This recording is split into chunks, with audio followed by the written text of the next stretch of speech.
पे कुर्बान मुरलिया वाले रे मेरा दिल मुरलिया वाले रे मेरा दिल हाय कुर्बान कुर्बान कुर्बान कुर्बान कुर्बान कुर्बान कुर्बान कुर्बान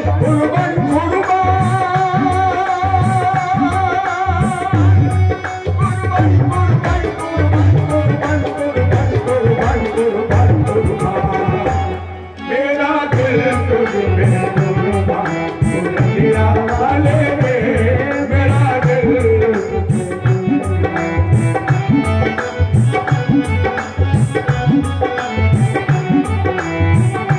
उसकी आंखों में है उसको मैं पिलाऊं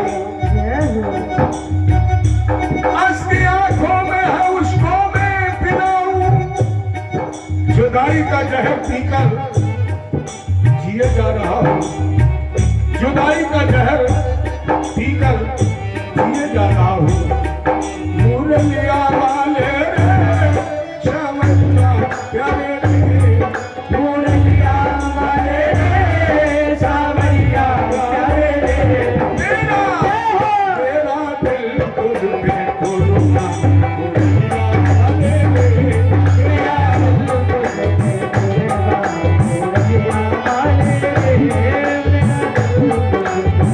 भाई सब लोग ताली बजाइए मेरा भगवान ने हाथ दिए गोविंद ने कृपा की है वो मेरे कहने पर नहीं मेरे लिए नहीं अगर उन्हें मस्ती आ रही हो कृष्ण के नाम की तो उनकी दीवानगी में बजाइए और कहिए मुरलिया वाले रे सावरिया प्यारे रे मुरलिया वाले रे सावरिया प्यारे रे अब तो हो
जाने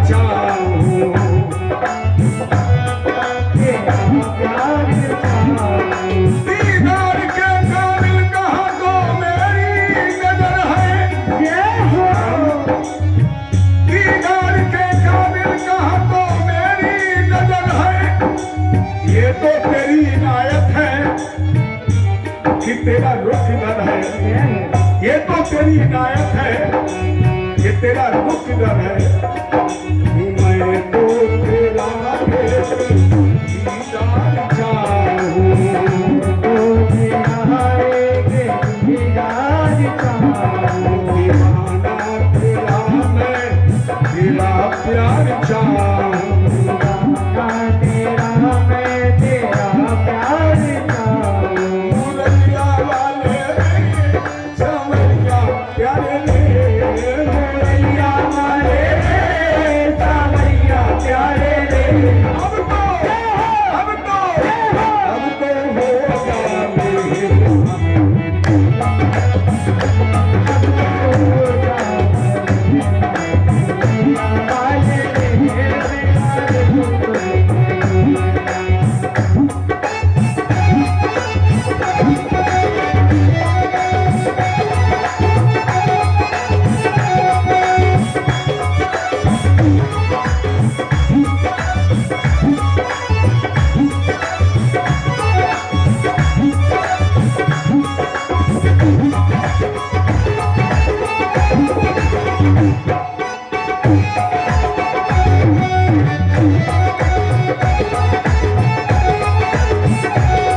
है देखी ये तस्वीर तेरी,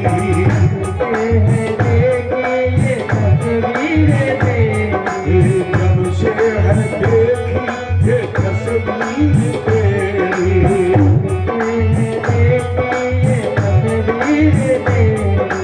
जब से बदल गई है तकदीर मेरी,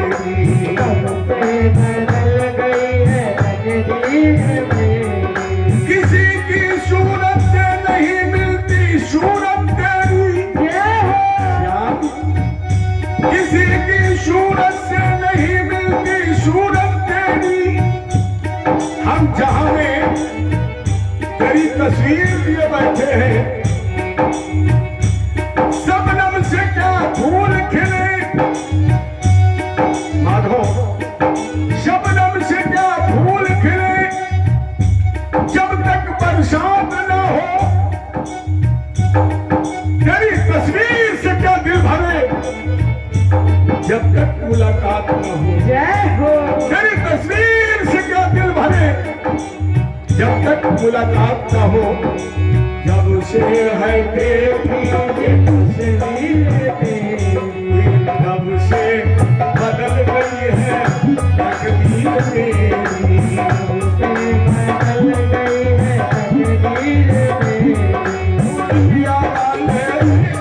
समझिया प्यारे रे, बोलिया वाले रे, समझिया प्यारे रे, मेरा मेरा मेरा दिल मेरा दिल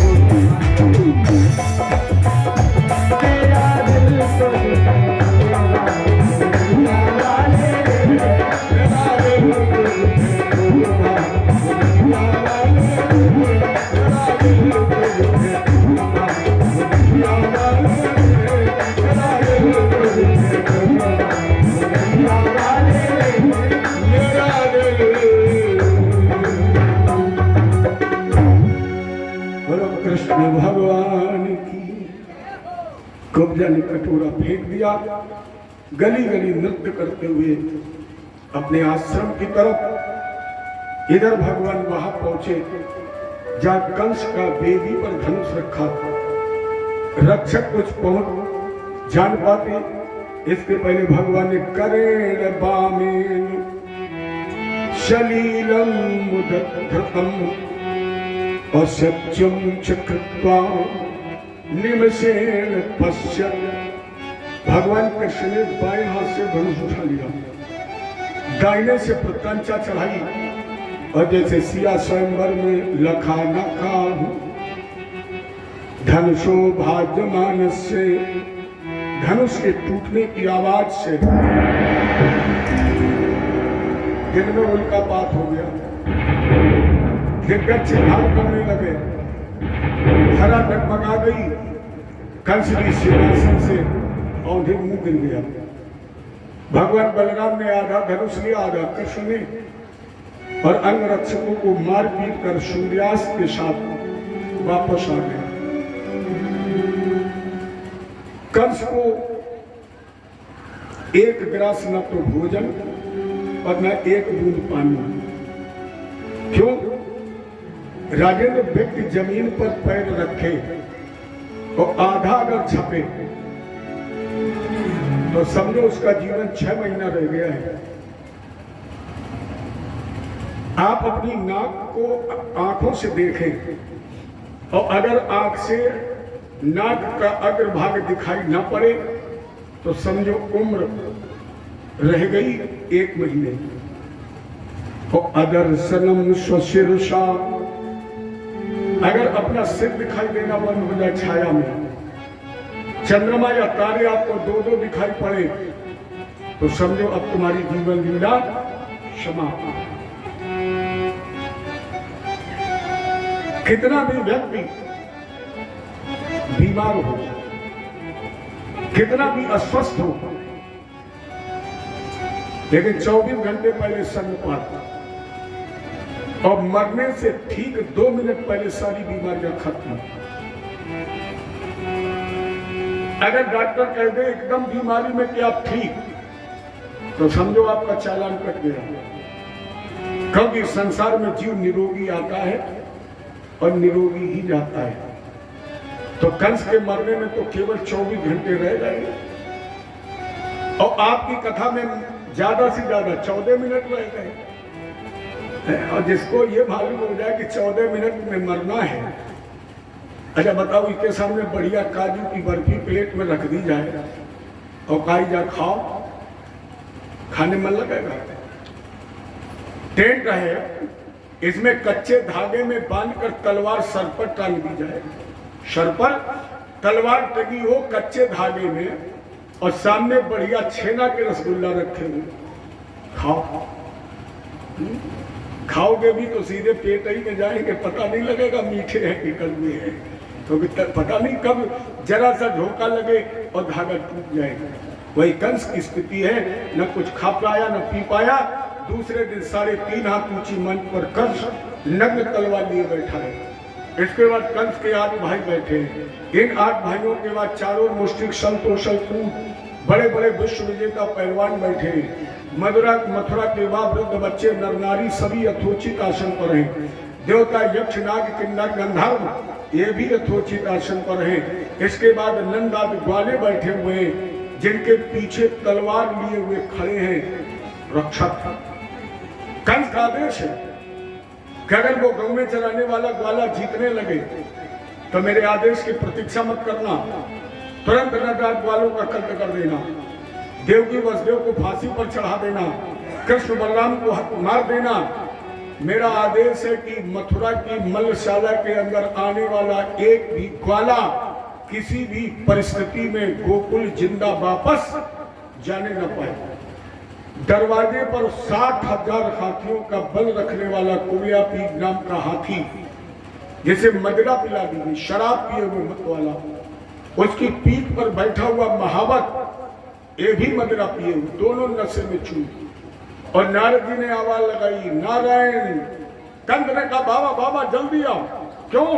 बोले हमें ना तो कुछ दिखाई पड़ रहा है और ना कुछ सुनाई पड़ रहा है। नारद जी ने मन में कहा, इसके मतलब भयंकर मार केस लगती है, लेकिन बेटा तुम चिंता मत करना। तो कंस ने बगल में इनकी कुर्सी डलवा दी, और जैसे कंस के बगल में बैठे नारद जी ने कहा, चिंता मत करना बेटा, हम बताएंगे इस अखाड़े में किसने लगाया चौका, किसने लगाया छक्का, कौन हो गया क्लीन बोल्ड। मैंने इस युद्ध का आंखों देखा हाल बताएंगे हम। तो बैठ के कमेंटेटर बनती। इधर भगवान कृष्ण और बलराम नित्य क्रिया से निवृत्त हुए, और निवृत्त होने के बाद अब कृष्णश्च रामश्च घृत शौच फलुन कपः मल्ल दुंद निर्घोषई श्रुत्वा दृष्टुमुपीयतु रंग द्वारम समासाध्य कस्मिन् नागम उपस्थितम अस्या कुवलयापीडम कृष्ण अम्बुष्ट प्रचोदितम। भगवान कृष्ण और बलराम नित्य क्रिया से निवृत्त होकर जैसे कंस के रंगशाला के दरवाजे पर पहुंचे, हाथी खड़ा था। अस्या कुवलयापीडम, भगवान ने कुवलयापीड को देखा, महावत से कहा, हाथी हटाओ, मुझे अंदर जाना है। तो महावत ने अंकुश लगाया और एक संकेत किया, यही है तुम्हारे राजा कंस के शत्रु। तो हाथी ने सूंड बढ़ाई। कन्हैया बोले, धुआ तुम पूछ पकड़ो। क्यों? बोले मामा ने सबसे पहले झूला की व्यवस्था की है, तो दरवाजे में हम लोग झूला झूलो। कन्हैया झूल रहे हैं सूंड पकड़ के, और बलराम जी झूल रहे पूछ पकड़ के। 2-3 बार आगे पीछे किया, बलराम जी ने पूछ छोड़ दी, कन्हैया ने छक्का लगाया, गर्दन पर रखा पैर और एक मुष्टिक बनाई। प्यारे उस समय भगवान कृष्ण की उम्र लगभग 11.5 वर्ष की थी। कितना बल होगा भगवान के अंदर। लोग कहते कृष्ण भगवान थे, लोग ये भी दोष लगाते कि राम कोई भगवान थे। मैं नहीं मानता हूं, मैं आपसे भी कहता मत मानिए भगवान, क्योंकि आज तो भारत की सड़कों पर 22 नकली भगवान घूम रहे हैं। पहले भारत में केवल भूमाफिया थे, आज भारत में धर्म माफिया हैं और खुलेआम धर्म बेच रहे हैं। और हिंदुस्तान का पढ़ा लिखा व्यक्ति इतना अंधविश्वासी हो गया है, इतना अंधभक्त हो गया है कि वो चमत्कार के पीछे भाग रहा है। और ये लोग, मैंने देखा अपनी आंखों से, ये धर्म माफिया राम और कृष्ण हनुमान जी को मंदिर में कुआं भी फुकवा देते और कहते हैं कोई भगवान थे, इनकी पूजा बंद करो, ये पत्थर है, मेरी पूजा करो। और हिंदुस्तान के जीवित लोग, पढ़े लिखे, उस जीवित पुतले की पूजा कर रहे हैं। अपने पूर्वजों को, मैंने राम कृष्ण हनुमान जी को मंदिर से निकालकर जबरदस्ती कुएं में फेंकते देखा है। लानत है उन लोगों को। अरे इन्हें भगवान मत मानो, लेकिन ये तो मानो हमारे पूर्वज है, हम इनकी संतान है, ये देश की धरोहर है। और लोग कह रहे हैं भगवान है, मेरे पास आ जाओ, हम भगवान से मिला देंगे, हम भगवान का तुम्हें दर्शन करा देंगे। ये खुद डूब रहे हैं और तुम्हें भी डुबा देंगे। किसी के नाम लेने की क्षमता तो हमें है नहीं, क्योंकि इनका तो बहुत जबरदस्त व्यवस्था होती है। मैं व्यक्तिगत किसी पर व्यंग नहीं करता, क्योंकि इनका वार भी हमारे अंदर झेलने की क्षमता नहीं है। लेकिन एक बताओ, मैं आज लोग कैसे ठगे जा रहे हैं। नकली, जब भगवान के सामने नकली बन गया था, कल आप कथा सुनेंगे पौंड्रक की। जब पौंड्रक भगवान के होते हुए भगवान बन गया, आज अगर भगवान लोग बन रहे हैं तो कोई बहुत बड़ी बात नहीं है। कल चर्चा होगी 24 गुरुओं की, तो दत्तात्रेय जी ने कहा कि मैंने मधुमक्खी को गुरु बनाया है। क्या सीखा है? बोले संत को कभी मधुमक्खी की तरह संग्रह नहीं करना चाहिए। और आज के लोग क्या कर रहे हैं? बड़े दावे से कह रहे हैं हमारे गुरु जी के 500 आश्रम हैं, तुम्हारी की टूटी झोपड़ी नहीं है। गुरु जी के 500 आश्रम में तो तुम्हारे ऊपर क्या फर्क पड़ रहा है? लोग कहते हैं गुरु जी हमारे एरोप्लेन पर आए, तुम्हें एरोप्लेन की धूल भी नहीं नसीब हुई। गुरु करने का मतलब अपने यहां मंत्र हमेशा कान में दिया जाता है, और आज मंत्र तो लाउड स्पीकर में। गुरु जी अपनी फोटो बेच रहे, गौमुखी बेच रहे, तस्वीर बेच रहे, मेला लगा रहे, और ये कह रहे हैं कि हम 1 रुपया लेते नहीं।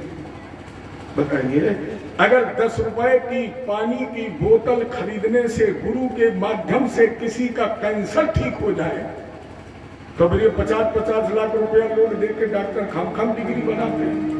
ले जाओ हमसे भी पानी 5 लाख रुपए में सब ठीक हो जाओगे। इस अंधविश्वास में मत पड़िए, ये सब माफिया है और केवल आपके धन का हरण कर रहे हैं। हरई शिष्य धन शोक न धरई।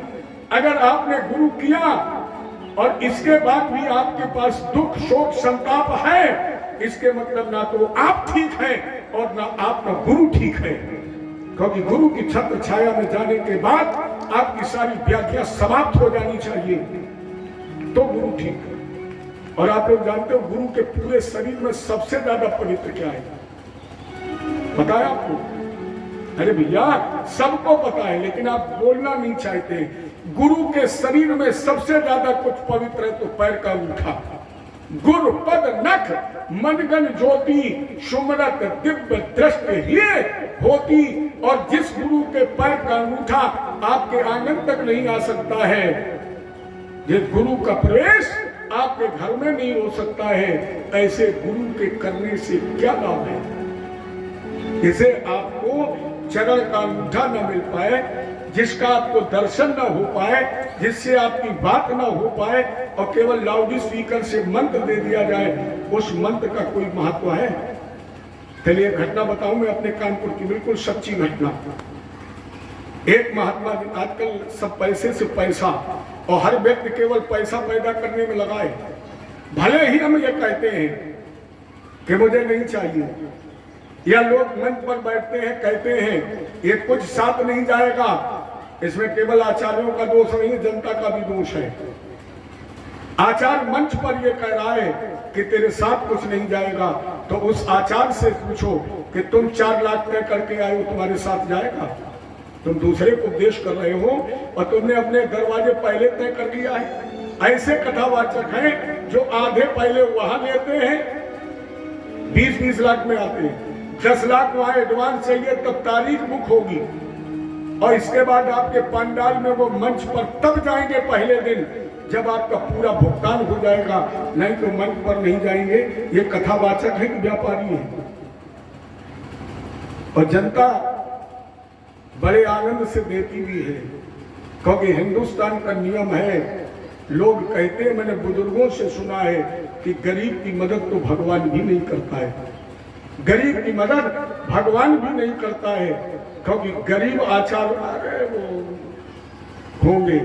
और जो 10 लाख में तो शायद पूरे इटावा में प्रचार प्रसार करवा दिया, छाती ठोके 10 लाख में लाए हैं। और लोग फिर कथा नहीं सुनने जाते हैं।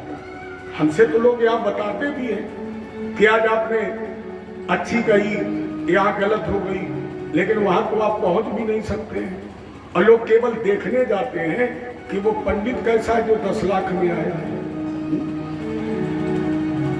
ये आज चल रहा है, इसमें सुधार करिए। हम तो ये कहते कि हमसे भी जो छोटा कथावाचक होगा, जो हमसे ज्यादा नया होगा, शायद अगर मेरी जगह यहाँ मेरी ये बिटिया कथा कह रही होती तो हमसे ज्यादा मेहनत करती, ये हमसे ज्यादा मेहनत करती, आपको ज्यादा कथा सुनाती, क्योंकि इसको ये भय रहता, ये चिंता रहती कि लोग कथा सुनेंगे, हमें लाइक करेंगे तो हमें फिर दोबारा बुलाएंगे, और हमारे ऊपर क्या फर्क पड़ता है। और हमसे जो बड़े हैं उनके ऊपर तो कतई फर्क नहीं पड़ता, तुम्हारे जैसे न जाने कितने। इन्हें किसी गरीब, किसी छोटे, किसी सदाचारी, किसी संयमी का आप चयन करें। कथा तो सभी भगवान की गाते हैं और सभी भगवान की कथा अच्छी होती है, इस चक्कर में मत पड़ो, भगवान की कथा सुनो। मेरे अंदर लाख बुराइयां हैं, मैं तो रोज कहता हूं मेरे अंदर एक भी अच्छाई नहीं, लेकिन एक अच्छाई कहना तो मैं कल चाहता था, लेकिन ऐसा आज एक बहाव आ गया, इसलिए मैं वो अच्छाई आपको बता रहा हूं। मुझे ये पता नहीं है कि उषा बहन जी हमारी कितनी विदाई करेंगी, पता है मुझे? बताइए। कई बार मुझसे पूछा आपकी विदा क्या होगी, मुझे पता नहीं है। हालांकि तो सामर्थ्यवान है, आपका गांव सामर्थ्यवान है।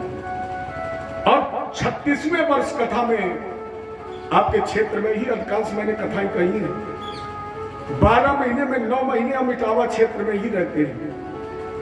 कोई ऐसा यजमान ये नहीं कह सकता है कि ज्ञान प्रकाश पंडित जी ने कभी हमसे 1 रुपया तय किया है, कभी नहीं। मेरे जीवन का उद्देश्य ये, मैंने भगवान की कथा को व्यापार नहीं बनाया है। और इतने लोग यहाँ बैठे, मैं आप सबको साक्षी मानकर ये कह रहा हूं, गरीब से गरीब व्यक्ति अगर उसके मन में ये श्रद्धा है कि मुझे भगवान की कथा सुननी है, धन नहीं है, वो कथा नहीं करवा पा रहा है, तो आए मेरे पास, हम उसकी कथा कहेंगे, उसकी सेवा करेंगे। ये मेरा आपको वचन है। आप कभी आजमा के देखिए, केवल ये कहने की बात नहीं। कोई भले ही पैसे वाला कथा कराए, लेकिन वो मेरे पास गरीब बन करके आए, मुझे पहले आजमा के देख ले कि पंडित जी कहीं झूठ तो नहीं बोल रहे। हाँ, एक प्रतिबंध है कि हम इन लोगों का तो बयाना नहीं ले सकते, क्योंकि इनके बच्चे इसी से पलते हैं और इनकी दक्षिणा हमसे निश्चित होती है, वो हमें बतानी ही पड़ेगी। लेकिन हम और हमारी बेटी, ऐसा नहीं है कि हम बजा नहीं पाते, हम हारमोनियम भी बजा लेते हैं। अगर आप कमरे में कथा सुनना चाहते हैं केवल हारमोनियम पर, तो हम अकेले हारमोनियम बजा के आपको कथा सुनाएंगे। अगर आप फील्ड में चाहते कि अकेले कथा हम सुने, मेरा उद्देश्य आप कथा सुने और हम आपको कथा सुनाएं। क्या तुम हमें दे सकते हो? देने वाला तो ऊपर वाला है। क्या हम आपको तुम्हें घटना बताऊं, मुझे क्या मिला? एक बार मैं फंस गया एक बाबा के चक्कर में, कदावी श्यामनगर में। और जब मैं कथा कहने गया, बिल्कुल सत्य घटना है श्यामनगर की। अगर कोई उधर के लोग बैठे हो, श्यामनगर में एक पार्क है, बाबा पार्क, उसमें मेरी कथा हुई थी। एक भी श्रोता पहले दिन नहीं आया, एक भी। अब हम पार्क के जब बाहर निकले तो लोगों से कहा कि आप कथा सुनने क्यों नहीं आए? बोले महाराज जी तुम एक ठग बाबा के चक्कर में फंस गए। हमने कहा मतलब? बोले इसका तो ये बिजनेस है, कथा कराता है और पैसा समेट लेता, भाग जाता है, न पंडित को देता न भंडारा कराता है। आप फंस गए। और हम ऐसे फंस गए, उसने कहा कि हमारे बच्चे बच जाए, गुरु जी भूख से मर रहे, कथा कर दो। तो हमने कहा चलो बाबा हम कर दे। हमने कहा कि आप मत चढ़ाइए, आप चंदा मत दीजिए, लेकिन कथा तो सुनिए। 7 दिन कथा लोगों ने सुनी। मैं एक विधायक जी भी थे, उन्होंने व्यवस्था भी की, बाबा को पैसा भी दिया, लेकिन वही हुआ। आपको ताज्जुब होगा, 262 रुपए उसने हमको 8वें दिन विदाई में दिए। अब बोले महाराज जी मेरे पास कुछ है ही नहीं, आपने पहले कहा था तो हम चल पड़े। लेकिन कृपा देखिए उस गोविंद की। जब मैं चौराहे पर आया तो मुझे मैनपुरी का एक गुप्ता मिला, उसने मुझे 11,000 रुपए दिए। हमने कहा भैया ये रुपए किस बात के? बोले जब आपने कथा शुरू की है तो मुझे ऐसा मन में आया कि हम आपकी परीक्षित बन के कथा सुने, लेकिन अब उस बाबा के चक्कर में वहां गए नहीं। तो जब आप स्तुति शुरू करते थे तो हम अपने दरवाजे पर आसन लगा के बैठ जाते थे और आपकी पूरी कथा सुनते थे। जब आप आरती कराते थे तो हम अपने ठाकुर जी की आरती करते थे। मैंने उसी दिन सोच लिया था कि आपको विदाई में 11,000 मुझे देना है। तो बताइए किसने दिए? ऊपर वाले ने दिए, हम तो जानते नहीं थे। देने वाला तो वो है। इसलिए कभी भी कोई भी कहीं भी आपका रिश्तेदार, व्यवहारी, मित्र, आप मुझे निसंकोच भेज दीजिए और वो अगर 1 रुपया भी देगा, आपको स्वप्न में भी ये पता नहीं लगेगा कि पंडित जी की क्या विदाई हुई है। और इसका फल हो सकता है बहुत जल्दी हमें आपको श्रोता वक्ता के रूप में इसी गांव में मिले। इसका फल भी मिलने वाला है बहुत जल्दी।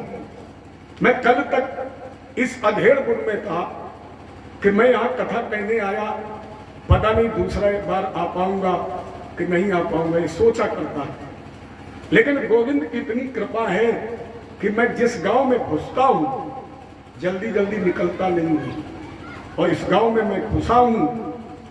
याद रखना, मुझे पूर्ण भरोसा है भागवत जी पर कि अब आप लोग मुझे कभी निकाल नहीं पाएंगे इस गांव से, कभी नहीं निकाल पाएंगे। क्योंकि मैंने आपसे बहुत मधुर रिश्ता बनाया। रिश्ता वो टूटता है जो पैसे से बनता है, रिश्ता हमेशा वो टूटता है जो पैसे से बनता है। हमने रिश्ता आपसे दिल और दिमाग से बनाया है। जब दिल और दिमाग से बनाया है तो दिल से निकाल दोगे, दिमाग में फंस जाएंगे, दिमाग से निकालोगे, दिल में फंस जाएंगे। इसी उलझन में तुम ज्ञान प्रकाश को नहीं निकाल पाओगे, अब कभी नहीं निकाल पाओगे। कहीं ना कहीं हमारी याद, तो अब यही तो उलझन है। तुम्हें ना तो अब ज्ञान और प्रकाश के बीच में ऊषा भी तो है, बगैर ऊषा के प्रकाश भी तो नहीं हो सकता है ना। तो वो कड़ी ऐसी जुड़ गई। खैर, ये हमारी अपनी भावना थी जो आपके सामने व्यक्त की। मैं चाहता यही हूँ कि राम आपके आदर्श हैं, कृष्ण आपके आदर्श हैं, हनुमान जी आपके आदर्श हैं। इन बहुरूपियों के चक्कर में मत पड़ो, अपने पूर्वजों को मत भूलो, इनकी आराधना करो, इनकी पूजा करो। और अगर ये कहते हैं कि भगवान है, मैं ये भी नहीं कहता कि इनको भगवान मत मानो, इनकी पूजा करो, लेकिन तुम पागल तो हो नहीं। एक परीक्षा कर लो, केवल उनसे ये कहो कि जिस कृष्ण की मैं पूजा करता हूँ उस कृष्ण ने 7 वर्ष की उम्र में 7 कोष का गोवर्धन 7 दिन के लिए उठा लिया। गुरु जी तुम 7 घंटे हाथ उठा लो, और अगर वो गुरु 7 घंटे हाथ उठा ले तो कृष्ण को तुम कुएं में फेंक देना और फिर उसकी पूजा करने लगना। ईमानदारी से बताइए, है किसी में दम 7 घंटे हाथ उठाने? 7 ही घंटा छोड़ो, 2 ही घंटा में डॉक्टर ही नीचे करे और बगैर टेबलेट के नींद आए। अरे कुछ तो परीक्षा करो, कभी गुरु करो छान के और पानी पियो जान के, पानी छानो नहीं। कई पहले संख्या मिली भाई, ले पानी पियो जान के और गुरु करो छान के।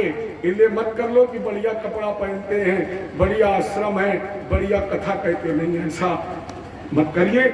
कृष्ण अगर भगवान ना होते, अगर सर्वशक्तिमान ना होते तो कुलिया पीठ के अंदर कितना बल है? 60,000 हाथियों का।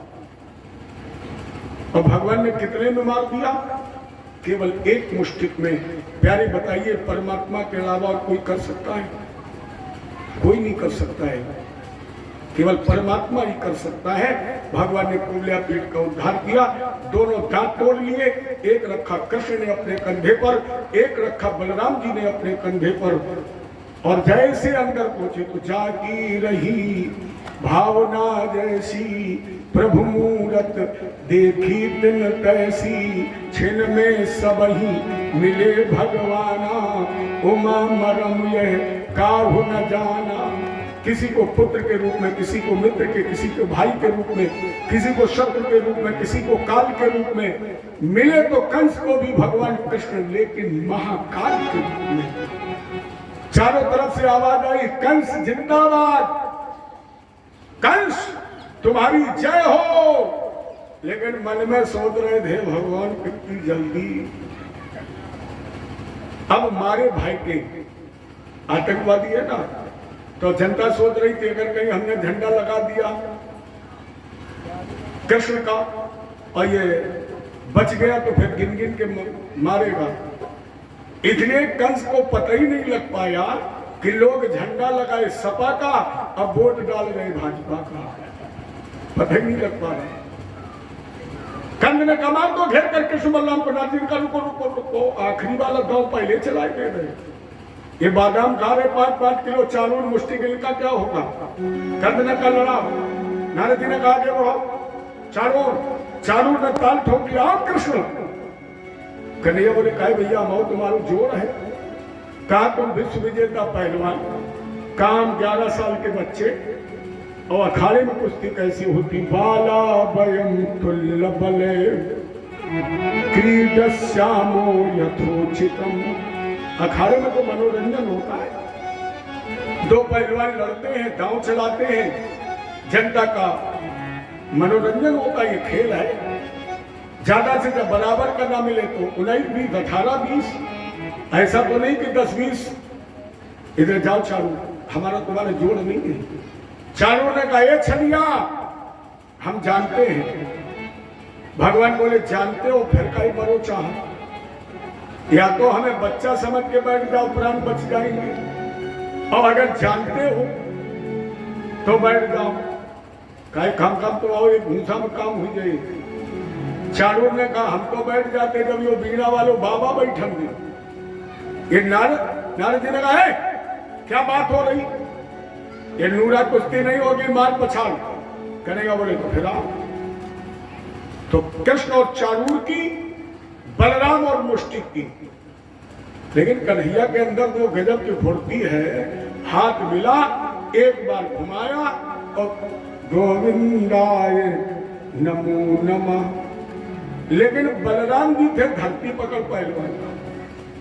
अरे बलराम जी ने जीवन में धरती तो पकड़ी है, तो नीचे बलराम, ऊपर मुष्टि को खूब रगड़े। कन्हैया ने झांक के देखा, और दउआ नाक कटवाओगे? दउआ बोले, रगड़ के तोले, लेकिन के बाप की चुनौती है, चित्त नहीं कर सकते। आज कुछ पहलवान ऐसे हो अखाड़े में नीचे चले जाए, खुद ऊपर उठते नहीं, अब नीचे लेट गए, बेटा खूब रगड़ ले। कन्हैया बोले, बहुत देर हो रही। तो बलराम जी ने कहा, इसका नाम है, मुष्टि को कंधा पर रखा, हाथ आगे फेंका, एक मुष्टि कबाड़ किया, गोविंदाय। चारूर, मुष्टिक, सल और तोषण। एक पहलवान बच्चा जिसका नाम था कूट। ताल ठोकी, आओ कन्हैया, हो जाए भाई तुम्हारी। कन्हैया हाथ मिलाना चाहते, बलराम जी ने कहा, रुको रुको, हाथ पीछे करो, इतने हम लड़े। भगवान बोले, जब एक पहलवान बच्चा तब बहुत पराक्रम। बलराम जी ने कहा, पराक्रम की बात नहीं है। फिर बोले, हमें कोई नाम बहुत प्यारो लगो। कन्हैया बोले, सोए के नाम में क्या अमृत है? बलराम जी ने कहा, इसका नाम क्या है? कूट। और हमारा अस्त्र शस्त्र क्या है? हल और मूसल। मूसल का काम क्या है? कूटना। तो ये संयोग विदरचा विचारी, ब्रह्मा जी ने सोच समझ के को नाव धरो कूट, और हमें दो मूसल। तो कन्हैया कूट ही ले लिए। तो एक हाथ से कूट का पकड़ा हाथ, और दूसरे से निकाला मूसल, और जैसे 2-3 ना कूटो तो जिंदगी भर के लिए कूट गो। इसके बाद बलराम भैया दरवाजे पर, कृष्ण कन्हैया अंदर। 8 भाइयों का संहार, और 8 भाइयों का जब संहार हो गया, आवाज आई कृष्ण जिंदाबाद। कंस ने कहा बाबा ये चिल्ला कौन रहा है, किसकी मजाल है कि कंस के होते हुए उसके अखाड़े में। नारद जी ने कहा बेटा पासे सभी पलट गए दुश्मन की चाल के, सारे तेरे पासे पलट गए, चारों मुष्टिक संतोषल कूट का बेड़ा पार हो गया, 8 भाई मारे गए। कंस खड़ा हो गया, कहा बाबा आदेश कर दो कृष्ण बलराम को घेर कर मार दिया जाए, नंद आदि ग्वालों का कत्ल कर दिया जाए, देवकी बलदेव को फांसी पर चढ़ा दिया जाए। नारद जी ने कहा खाम खाम करो, फारो डारो सुनवैया एको नहीं बची। सब गए तो कंस ने निकाली तलवार। राजेंद्र उस समय कंस जैसा तलवार चलाने वाला प्रवीण योद्धा 3 लोक 14 भुवन में कोई नहीं था। कंस की उंगली हिलती थी और तलवार घूमती थी, दाएं बाएं ऊपर नीचे, इतनी तेज चलाता था तलवार कि भगवान कृष्ण को भी आसन तक पहुंचने की जगह नहीं मिल रही थी, इतना प्रवीण योद्धा था। अच्छा भगवान कृष्ण तो मायापति है, जब सहारा नहीं मिला तो इन्होंने अपने को घूमकर एक प्रतिबिंब बना दिया। अब एक प्रतिबिंब जो नकली था वो कंस को आ गया, और जैसे प्रतिबिंब आगे दिखाई पड़ा तो कंस आगे तलवार चलाने लगा, भगवान को पीछे से मिल गया था मौका, ऊपर पहुंचे और जैसे धक्का मारा कंस 3.5 हाथ ऊंची मंच से धड़ाम से धड़ा पर गिर गया, मणिमाल टूट गई, मुकुट छिटक करके गिर गया।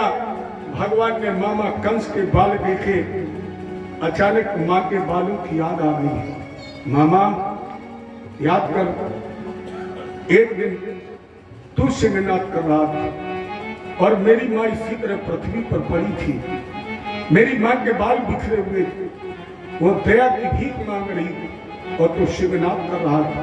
मामा आज पासा पलट गया, जितना रो सकता है उतना रो ले। और भगवान कृष्ण ने अपने मामा के पकड़े बाल और कहा मामा इस संसार में उसे ही पुत्र कहलाने का अधिकार है जिस पुत्र के अंदर अपने माता पिता के अपमान का बदला लेने का जज्बा है, और जिस पुत्र के अंदर अपने माता पिता के अपमान का बदला लेने का जज्बा नहीं है, ऐसे कपूत, ऐसे काहिल, ऐसे नपुंसक पुत्र के जन्म देने के बजाय उस माता पिता के संसार में निसंतान रहना अच्छा है। ये एक एक अपमान का बदला लूंगा।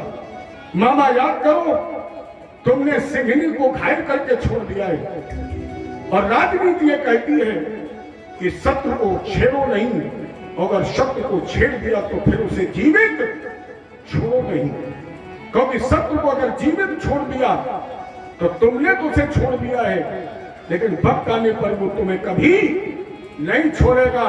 ले या तो छेड़ो नहीं, और छेड़ दिया तो फिर उसे छोड़ो नहीं।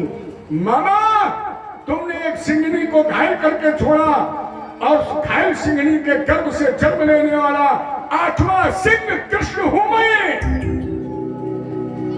उस घायल सिंहनी के गर्भ से जन्म लेने वाला 8वां सिंह कृष्ण हूं मैं। बदल गए बाल और मामा को घसीटना प्रारंभ किया। मामा समय ही हंसाए, मामा समय ही रुलाए, समय से समय को समय ही मिलाए, समय रूठ जाए तो जगह छूट जाए, समय रूठ जाए तो छूट जाए, समय ही हंसाए, समय ही रुलाए, समय ही हंसाए, समय ही रुलाए, समय से समय को समय ही मिलाए, समय रूठ जाए तो जगह छूट जाए।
राजा बने,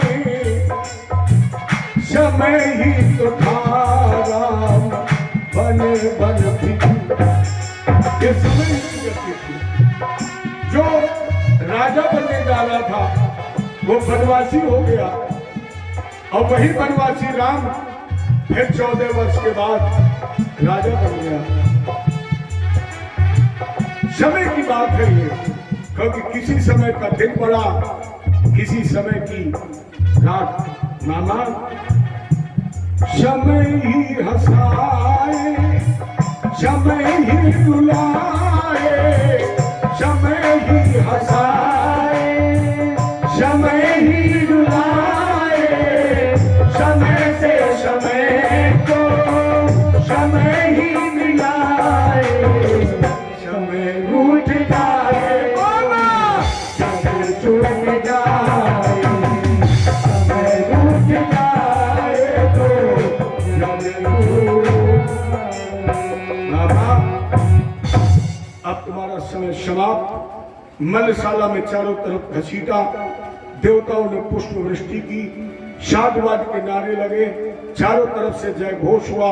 कृष्ण कन्हैया तुम्हारी जय हो, बलराम भैया तुम्हारी जय हो, यशोदा मैया तुम्हारी जय हो, राधा रानी तुम्हारी जय हो, यमुना महारानी तुम्हारी जय हो, नंदगांव, गोकुल, वर्षाना, गिरिराज भगवान तुम्हारी जय हो। और इसी जय घोष में भगवान कृष्ण ने मुष्टि का प्रहार किया, वैसे कंस का उद्धार हो गया। जय कृष्ण भगवान की। लेकिन कंस को तारने के बाद भी भगवान का क्रोध शांत नहीं हुआ, और उन्होंने मथुरा की गली गली में, कूचे कूचे में कंस के पार्थिव शरीर को घसीटा, ले जाकर के यमुना जी के किनारे पटक दिया, विश्राम करने बैठ गए। परिणाम स्वरूप यहीं से यमुना जी के उस घाट का नाम विश्राम घाट पड़ गया। विश्राम करने के बाद मामा का अंतिम संस्कार, हालांकि अस्थि और प्राप्ति पत्नियों ने बहुत रुदन किया, रोई, लेकिन भगवान ने कहा देवियों कोई किसी को मारता नहीं है, सब जन्मते ही कर्म से हैं और मरते भी कर्म से हैं। देवियों जिंदगी में हजारों का मेला जुड़ा, हंस जब जब और तब अकेला उड़ा, रेमन मुसाफिर निकलना पड़ेगा, काया कुटी खाली करना पड़ेगा। याद रखना देवियों, ये हम लोगों के पत्रा भी बाद में ही काम आते हैं। जन्म भी होता है बगैर मुहूर्त के, मुहूर्त तो बाद में ही देखा जाता है।